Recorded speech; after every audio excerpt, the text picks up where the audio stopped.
Benoît Poelvoorde, Astrid de Belgique, Virginie Efira, mais aussi Vladimir Poutine, Roger Federer ou encore Robert De Niro. On accueille ce soir une liégeoise qui immortalise les grands de ce monde. Elle est d'ailleurs la photographe attitrée de la famille Trump depuis plus de 10 ans. Bonsoir Régine Mao. Bonsoir, merci de me recevoir. Eh bien, le plaisir est pour nous, Régine Mao. J'ai cité une toute petite partie des personnalités internationales que vous avez pu photographier. On y reviendra un petit peu plus tard. Comment on passe finalement de photographe, on va dire classique, à photographe de renommée internationale ? Bon, d'abord, c'est des rencontres. Donc, on commence par rencontrer quelqu'un. Donc, le début, c'était à Paris avec Feda Noé, qui était par hasard chez Christian Lacroix pour le magazine Le Vif l'Express, un magazine belge. Bon, elle est là dans la salle d'essayage. Je dis non, on ne peut pas la laisser là, on va la mettre dans l'image. Et puis, bon, Benoît Poelvoorde qui dit à Clotilde Corot, Régine Mao. Voilà, c'est beaucoup de bouche à oreille. Mais je dirais que ce qui a été vraiment exponentiel, ce qui est vraiment devenu... L'élément déclencheur. L'élément déclencheur, je pense, c'est quand les stars ont eu ces vrais problèmes aux États-Unis de paparazzi, de leur image volée. Alors moi, je travaillais pour Getty, j'avais fait beaucoup d'images, beaucoup de stars, c'était sympa. Je commençais à tourner en rond, j'avais fait un peu de films, tout était sympa, mais quelque part, j'avais envie d'autre chose. Et Getty, qui est quand même une machine extraordinaire, avec un CEO, Mark Getty, qui est génial. C'est la référence, Getty. Jonathan Klein, qui a créé ça avec Mark, c'est des hommes incroyables.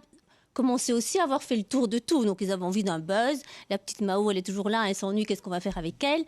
Et puis, un hasard, mais bon, le hasard n'existe pas. Jonathan Klein reçoit d'Angelina Jolie le prix de la société cotée en bourse qui fait le meilleur charity. Parce qu'ils ont toujours, la famille Getty, ils font du charity, c'est notre ADN, on adore ça, tout le monde. Et donc, on donne de l'argent à l'église, on donne de l'argent à tout le monde, mais eux deux, quand ils se rencontrent et qu'ils reçoivent ce prix d'Angelina, ils ont une idée, ils se disent, mais le pouvoir de l'image, et tout son discours est basé sur le pouvoir de l'image. Et à ce moment-là, Angelina est enceinte, et tout le monde commence à brainstormer, et ils se disent, si on utilisait ces images, et là, à ce moment-là, les célébrités se sont rendues compte que leur image avait un prix incroyable, et que donc ce prix pouvait, cet argent... on ne gagnait rien. Moi, j'ai jamais gagné un franc là-dessus. Mais on a pu utiliser ces millions de dollars, parce que c'était des millions de dollars, pour les œuvres. Et chaque célébrité a une œuvre auquel elle tient et se bat pour une cause. Et donc, on a eu des covers de magazines. Les magazines ont surenchéri parce qu'ils savaient que c'était de la charité. Donc, on a eu des covers dans le monde entier. Donc, on faisait une image et on avait 50 magazines dans le monde entier. Avec des mises aux enchères, donc c'était très exciting, c'était très... Parlons à présent vraiment de votre art, plus concrètement. Qu'est-ce qui fait votre spécificité? C'est quoi la spécificité, Régine Mao? Comment vous travaillez? Je crois qu'on a un humour belge qui nous aide beaucoup. Je pense qu'on travaille énormément. Donc, voir qui est-ce qu'on va photographier, qui est cette personne, qu'elle ne soit jamais la même, parce que si je vous la montre comme vous la voyez tout le temps, ça ne vous intéresse pas. Qu'elle soit jamais une autre non plus, mais prendre leur force et en profiter. Et vraiment, je pense que c'est le travail, l'humour, la déontologie, bien sûr, et beaucoup de respect. Et puis, on rentre dans un cercle très, très privé. Donc, voilà, mais on prépare. On leur montre ce qu'on va faire, on les inspire, et ils nous inspirent. Votre travail aussi comporte une grande variété de sujets. On a vu défiler là, à l'écran une série de portraits, mais aussi des photos d'architecture ou même parfois de nourriture. Qu'est-ce que vous préférez faire finalement? Alors, l'humain peut-être? J'aime beaucoup, beaucoup l'humain parce que c'est la rencontre et ça, c'est vraiment très inspirant. J'adore aussi le côté la rue, les gens dans la rue. Et ça, c'était aux Beaux-Arts, j'ai pu exposer vraiment les rich and famous et la communauté LGTB. Donc vraiment la rue, les gens nus dans la rue, les choses que la rue vous offre. Ça, vous le recevez. C'est un cadeau. Je ne dois pas le faire et le fabriquer. C'est naturel. C'est naturel. Je le reçois, je le prends. Donc, sinon, je le crée. Donc j'adore les deux. J'adore le paradoxe des deux. Justement, en parlant de paradoxe, vous venez de citer l'une de vos dernières expositions aux Beaux-Arts intitulée Hors cadre, un sujet dont le sujet était finalement les Américains et leurs paradoxes, plus particulièrement les liens finalement entre les stars d'un côté et puis le monde LGBTQ+. Qu'est-ce qui rapproche ces deux mondes et en quoi est-ce que vous trouvez la société américaine peut-être plus intéressante que la nôtre? Mais je crois qu'ils vont très à fond dans chaque chose et donc il n'y a pas de limite. Donc, si on vous promène nu dans la rue, on se promène nu dans la rue et ça ne dérange pas. Et si vous êtes énorme et si vous êtes... On vous regarde avec gentillesse, avec bienveillance. Il y a moins de jugement. Et ça, je trouve ça vraiment... Il y a plutôt de la compassion, de la gentillesse. J'aime ça. Ils osent. On ose moins en Europe?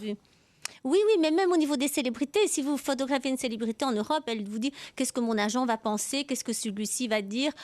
Là, ils sortent de leur zone de confort. S'ils m'appellent, je leur dis, si vous m'appelez, vous allez sortir de votre zone de confort. On y va. Et ça leur plaît. Les Européens, ils sont très réservés. Que ce soit, on va y venir, hein, à Donald Trump à un moment, on a cité tout un tas de célébrités que vous avez pris en photo, les plus grands en Belgique aussi, en Europe et parfois même aux États-Unis. Quelle marge de manœuvre vous avez finalement quand vous êtes face à un Robert De Niro, face à un Roger Federer? Vous avez encore votre mot à dire finalement ou vous n'exécutez que les ordres qu'on vous donne? Non. On n'a pas d'ordre. C'est vraiment nous qui venons. Si vous choisissez, c'est pour vous. Voilà. Donc ils vous choisissent. Donc déjà, ils savent ce que vous faites. Ils viennent pas chez vous pour être assis dans le canapé et posés dans le canapé. Donc il y a déjà une démarche créative, un choix. Et donc on prépare beaucoup. Oui, ça, je pense, c'est vraiment. Une dernière question sur la Belgique avant de partir vers les États-Unis et ailleurs. Votre travail, vous avez photographié toutes les plus grandes personnalités de Belgique, les grands de la culture, des membres de la famille royale, des grands CEO. Quelle est peut-être l'expérience qui vous a le plus marqué en Belgique durant votre carrière? En Belgique. Alors, je dirais, hélas, peut-être, il y a eu la mort de Jeff Bodard. On avait fait sa dernière séance et la même année, quelques mois après, on faisait la même séance avec Guillaume Depardieu, qui nous ont quittés la même année tous les deux. C'était leur dernière séance. C'était des séances magnifiques. Et après, Benoît Poelvoort m'a dit, tu ne me photographies pas cette année parce que tu me mets en danger de mort. Donc ça, c'était des expériences où vraiment la photo, du coup, devenait un élément de mémoire et où mon travail devenait les dernières choses qu'ils avaient fait. Parce qu'on s'attache aux gens. On peut pas photographier quelqu'un, la manière dont je le fais, où on passe du temps avec eux. On ne peut pas les photographier, partir et être toujours le même. On devient une autre personne grâce à eux. Donc ça, c'était peut-être un peu... Votre plus belle expérience. Après, oui. Nicolas Vado. Oui, quand vous les photographiez quels qu'ils soient, est-ce que vous allez chercher leur vérité? Parce que la photo, ça peut être une façade, c'est une image qui donne, mais j'imagine que votre job de photographe, c'est d'aller derrière cette façade, d'aller chercher la vérité. Est-ce qu'il vous arrive parfois de vous dire, là, j'ai trouvé la vérité de ce personnage, ou alors je suis passé à côté? Ah non, si on passe à côté, vraiment, il faut arrêter le métier. Oui, mais parfois, on peut dire, j'ai eu un roc devant moi, j'ai tout fait, mais j'ai pas réussi, quoi. Non, ça, j'ai jamais eu. Donc ça, je touche du bois, vraiment, non. Non, je pense qu'on arrive toujours, il y a toujours un moment de grâce. Il y a vraiment, si vous êtes un bon photographe, c'est émotionnel, il y a quelque chose qui se passe, chaque fois. Et c'est à ce moment-là que vous dites, ça y est, on arrête. Et ce qui est très intéressant, c'est les gens qui savent tout de suite que vous l'avez eu. Ça, c'était, par exemple, avec Vladimir Poutine, il y a vraiment, tout de suite, il a dit « we got it ». Et c'était le moment où je l'avais eu. Votre question est interpellante parce que très peu de gens savent vous dire « je l'ai eu ». Et vous avez plusieurs fois dans votre carrière, la personne vous dit « au moment où vous l'avez eu, on l'a eu, we got it ». Ça, c'est très étrange parce que c'est un 25e, un 150e de seconde. Et dans ce cas, vous remballez le matériel? On l'a, c'est génial, on l'a, mais on m'a jamais posé cette question-là, très intéressant. Vous venez d'évoquer Vladimir Poutine, on viendra à Donald Trump un petit peu plus tard. Quelle est la sensation finalement de rencontrer on peut le dire, carrément des animaux politiques tels qu'ils sont, des hommes d'envergure? Est-ce que vous avez senti quelque chose de particulier que vous retrouvez peut-être moins chez des stars de la télévision, par exemple? On sent la grandeur, la puissance d'un homme, on le sent. On le sent très vite. Mais il n'y a pas de catégorie. Un grand acteur, un grand artiste, un créateur, c'est la même chose. C'est une rencontre et il y a des gens qui ont vraiment une puissance incroyable. Et vous le sentez. Et il ne faut pas les sous-estimer. C'est là et voilà. En parlant de ça, justement, vous êtes de renommée internationale, notamment parce que vous êtes la photographe de la famille Trump depuis plus de 10 ans. Alors là, il va falloir nous expliquer, Régine Mao, comment est-ce qu'une liégeoise comme vous, sans vous manquer de respect bien entendu, s'est retrouvée comme ça à devenir la photographe de maintenant l'ex-président américain. Comment s'est passée la première rencontre ? Donc la première rencontre, c'était pas du tout à propos de Donald, c'était Melania et Barron.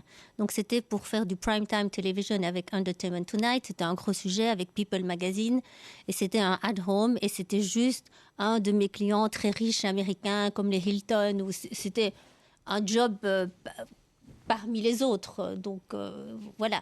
Et donc il n'était pas du tout. Alors vous faites des contrats, vous savez quand c'est comme ça, les avocats, les contrats. Donc j'avais fait un contrat où je m'occupais de Barron et Melania. Mais bien sûr, j'ai dit tout de suite à mon agent, tu crois même pas que je vais venir à la Trump Tower et que je vais pas photographier Donald. Forget it, no way. Donc j'étais très décidée. Donc j'avais préparé une scène où je voulais absolument qu'il la fasse. Donc j'avais préparé quelque chose pour lui avec sa personnalité. Donc, je suis à la Trump Tower avec toute l'équipe de People, tous les agents, tout le monde. Et tout le monde me dit, tu ne parles pas à Donald, tu sais ce que tu viens faire ici. Et il est 6h30 du matin, parce qu'on se lève tôt, on travaille tôt, lui aussi. Il descend du penthouse et il arrive dans le salon et je lui dis... Donald, je ne suis pas venue ici tout le chemin d'Europe pour ne pas vous faire. Alors là, tous les agents deviennent blancs, commencent à transpirer, elle me parle, elle n'a pas le droit. Et je dis non, mais lui, il n'était pas blanc. Vous ne croyez pas quand même que je suis venue tout le chemin d'Europe pour ne pas vous faire. Voilà ce que je vous ai préparé.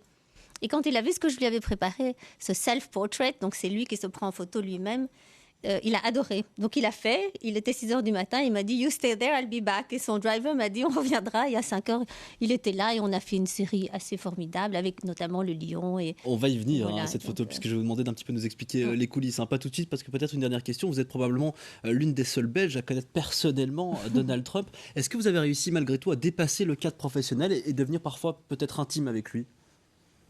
Alors intime avec lui... Ou est-ce que ça reste comme un personnage qu'on a du mal à approcher ?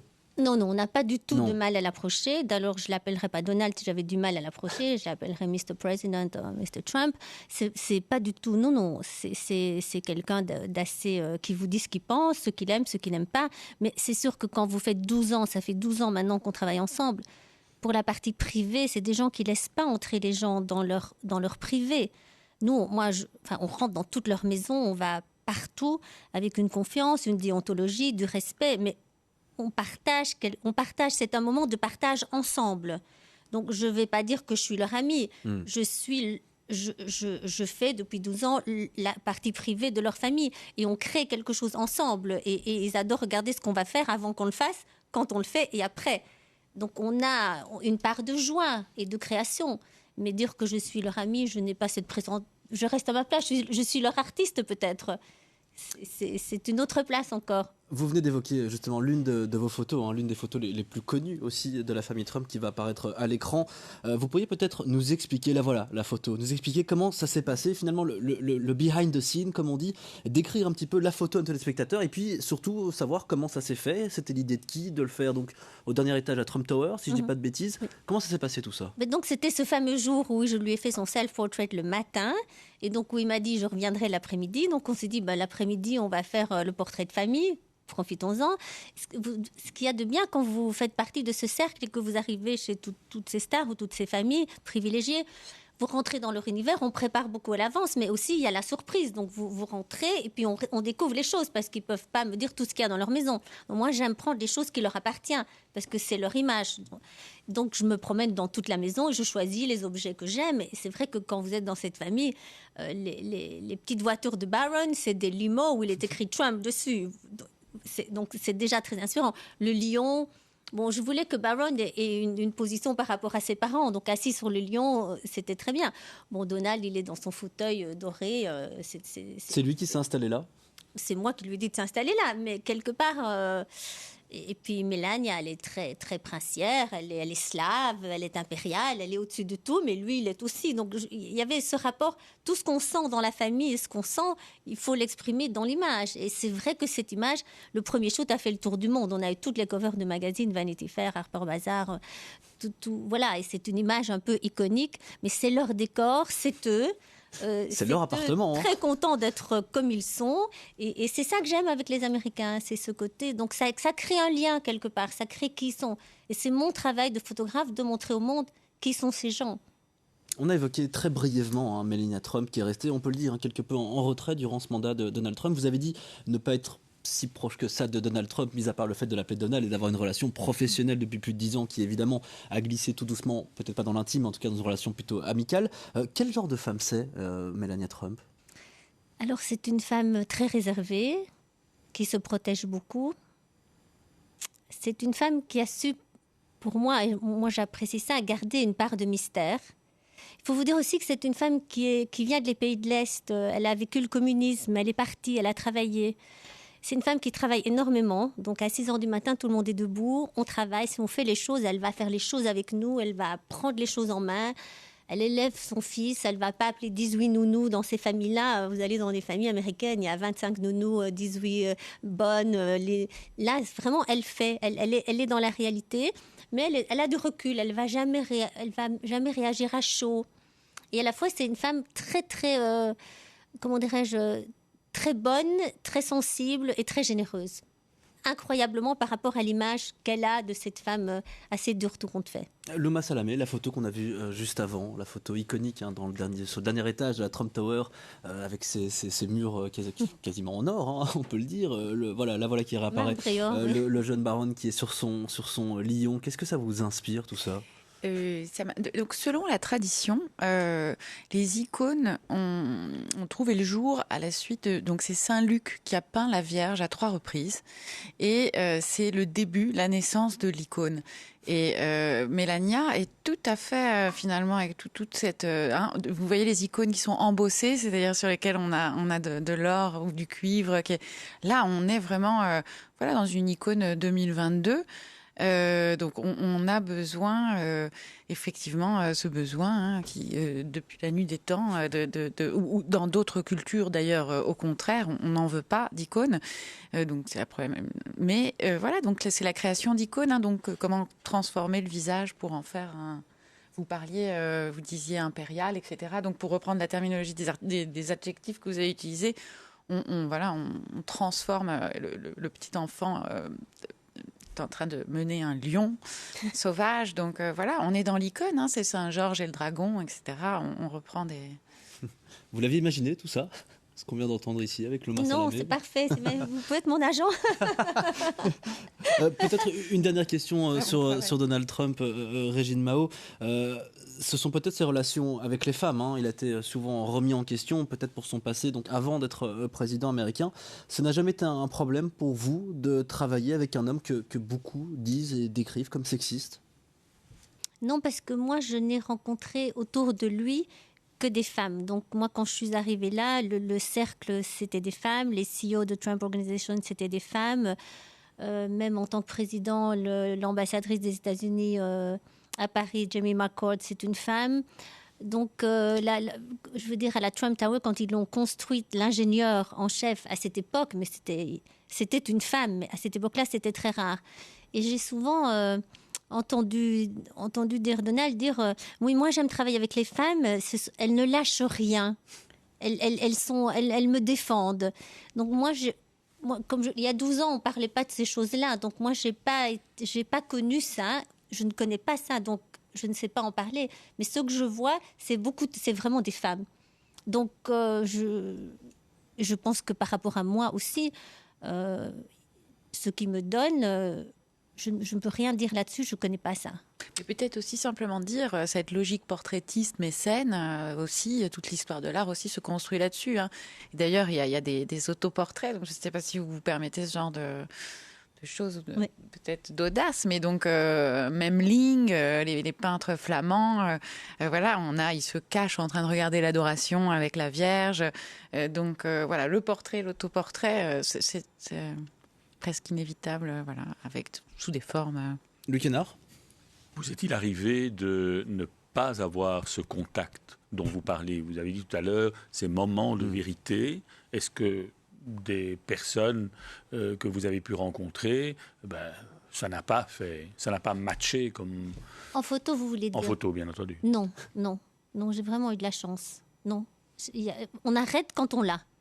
Et donc, je dois être assez... Non, Donc, toutes les personnes que vous avez photographiées... Oui, je suis toujours arrivée à ce moment de dire... on a. Donc, jamais vous n'avez fait le constat. Il faut vous dire que les gens... Il y a beaucoup de photographes dans le monde entier. Il y a un choix énorme. Donc, quand les gens vous choisissent, ils me choisissent puisqu'il y a au moins 10 choix. Et, bien sûr, voilà. Donc, quand ils viennent chez vous, c'est déjà une grande affinité. Comme ils m'ont choisi, je ne peux pas aussi, je peux pas les décevoir. Et eux viennent avec quelque chose à me donner. Donc c'est un échange. Et vraiment, j'ai jamais dit je n'y arriverai pas. Et est-ce qu'il vous arrive de refuser ? Ah oui, beaucoup. Ouais. Oui, plus. Pourquoi ? Parce que la personne est peut-être pas assez connue, ça peut arriver. Non, parce que j'adore. C'est ce que j'aime quand je fais du reportage. Je refuse. Est-ce que vous avez un jugement éthique sur j'ai eu des personnes où je ne pouvais pas du tout approuver, je ne comprenais pas qui ils étaient et ce que je pourrais montrer de ces personnes-là. Vous avez un exemple pour nous, peut-être pour un peu mieux comprendre sans citer de nom, si ça vous dérange? Marine Non. Le Pen, par exemple. Elle, par contre, c'était la limite. Ça, c'était bon. Je ne sais pas, je ne peux pas, je ne sais pas. Vous voyez Vous ce que n'imaginiez pas finalement je ne la sais pas photo ce que ça je pouvait donner. pourrais... Parce que quand on vous demande de photographier quelqu'un, vous allez en faire quelque chose. Le mot faire est difficile, mais vous voyez ce que je veux dire? Vous allez l'illustrer et lui montrer cette image au monde. Vous allez transmettre quelque chose. Et là, je ne sais pas ce que je pourrais faire. Et se pose la question éthique parce que du coup, vous participez à la communication de cette personne. Voilà, donc c'est quand même un engagement quelque part. Surtout si vous êtes publié, donc vous savez que ce que vous faites sera vu. Donc à partir du moment où vous l'exposez, vous devez quand même... oui, moi je trouve que l'éthique c'est important. Mais quand vous êtes avec un personnage tellement clivant que Donald Trump, quand vous voyez ce qui se passe il y a un mois au Capitole, est-ce que vous vous dites... Alors moi, je l'ai connu moi, il y a 12 ans. je participe de ça. Voilà, donc moi, je l'ai connu il y a 12 ans. Oui. Mon aventure date d'il y a 12 ans. Où c'était... Quand je l'ai rencontré la première fois, je lui ai dit le premier jour, quand vous irez à la Maison-Blanche, j'irai avec vous. Je lui ai dit ça. On a vraiment beaucoup rigolé. C'est à cause de vous qu'il est devenu. Non, c'est l'humour belge. Quelle responsabilité. C'est l'humour belge. Je lui ai aussi dit que j'étais très contente de lui avoir donné une chance. À la fin, je lui ai dit I'm so happy I'm giving you a chance. Voilà. Et donc on a ce genre d'humour. Et on est belge, on est comme ça. C'est ce qui fait. On nous appelle les dérideurs des stars parce que vraiment je les fais rire. Et je pense qu'on a besoin de ça. Il y a une fibre belge qui plaît par exemple aux Américains. Absolument, mais oui, tout Hollywood, ils adorent. Moi j'y vais, on fait des blagues, on leur fait des blagues incroyables. Et donc ça donne. Donc avec lui par exemple, je veux vraiment remercier. Je lui dis, je suis très contente de nous avoir donné une chance. Mais quelque part, moi, je l'ai rencontré il y a 12 ans. Donc, il y a 12 ans, on rigolait en disant, oui, on ira à la Maison-Blanche tous ensemble. C'était juste... Et puis le jour où vous êtes allé à la Maison-Blanche avec lui, alors? Et puis, j'étais là le premier jour. Comment ça s'est passé, ça? Les très premiers jours. Enfin, le moment où il est descendu de l'avion, il a mis le pied à Washington et puis il a fait le swearing. Et donc, oui, bien sûr. Mais c'est quelqu'un, voilà, c'est pas un homme politique, c'est un deal maker, ça n'a rien à voir. Bah, tout le problème est Ça, là. on l'a vu là-dedans. Peut-être une dernière chose sur Donald Trump. On a parlé tout à l'heure de personnalités clivantes. Est-ce que ça vous a attiré des problèmes d'être la photographe de Trump, peut-être au sein de votre famille, de vos amis? Ma famille, mes amis. J'ai perdu la moitié de mes amis, mon informaticien, la moitié de ma famille. Oui, bien sûr, bien sûr. Qui se sont dit, ah tiens, non, Régine Mahot, vous photographiez voilà, Trump, vous m'oubliez? Voilà, oui, bien sûr, bien sûr. Bien sûr. Sans aucune nuance, comme ça? Sans aucune nuance, tout à fait. Bon, oui, tout à fait, tout à fait. Mais bon. Et ça vous laisse indifférent? C'est mon travail. De marbre, comme le montrait la photo. Ou de marbre, c'est mon travail. C'est une aventure. C'est vraiment ce sont des aventures. Et je continuerai ces aventures parce que c'est mon travail. J'aime ce que je fais. Je suis passionnée de ce que je fais. Si je peux créer, tant que je peux créer, je suis contente. Plus que Donald Trump, vous avez photographié, on l'a dit, Vladimir Poutine, Robert De Niro, Tommy Lee Jones, Salma Hayek et j'en passe. Quelle rencontre, donc plutôt internationale, vous a le plus marqué?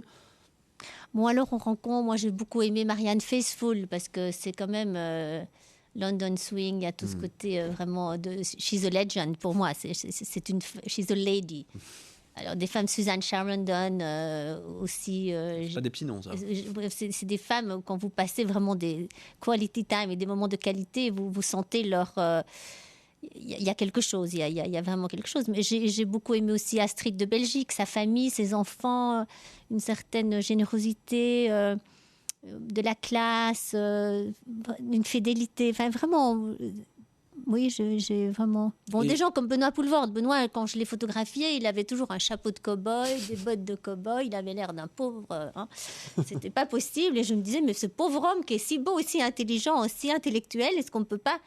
Et donc là, pour lui, c'était horrible de faire des photos. Il détestait. Et pour finir, les photos étaient magnifiques. Donc ça, c'est quand on gagne, là. C'est quand vous avez quelqu'un qui est là et qui déteste. Et puis, hop, vous l'attrapez et ça fonctionne. Et de manière négative, qui vous a le plus marqué? Alors, de manière négative, j'ai eu qu'une expérience extrêmement décevante. Mais ce n'était pas au niveau de l'image, mais c'était tellement frustrant. C'était Justine Hénin. Elle a un peu à la fin de sa carrière, j'ai fait une série de photos avec elle, mais vraiment où elle est divine, mais vraiment divine.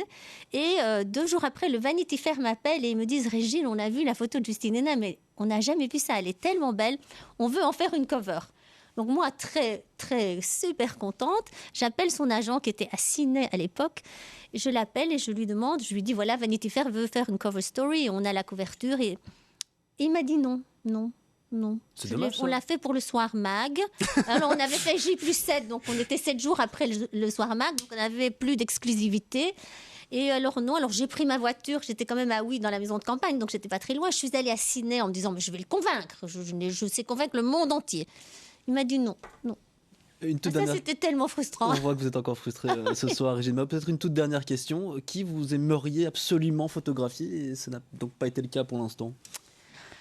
Alors moi, j'aimerais beaucoup continuer mon travail sur les royautés. Je trouve qu'elles sont vraiment pas mises à l'honneur. Je trouve qu'elles ont eu des grandes époques. Les Norman Parkinson, les Annie Leibovitz, elles ont eu des années grandioses. Donc Elisabeth II, par exemple. Voilà. Et donc, moi, j'aimerais leur rendre ces années de photos qui ont été extraordinaires et qu'elles n'ont plus. Merci Régine Mao d'être passée par cette émission. C'était un véritable plaisir de vous découvrir ce soir et de découvrir aussi cette relation somme toute exceptionnelle avec l'ancien président américain Donald Trump. On va se quitter une dernière fois, le temps pour Kamal Messaoudi de nous rejoindre. On va parler art, mais on va aussi y mêler un petit peu de pop culture comme d'habitude avec Kamal, donc restez bien avec nous.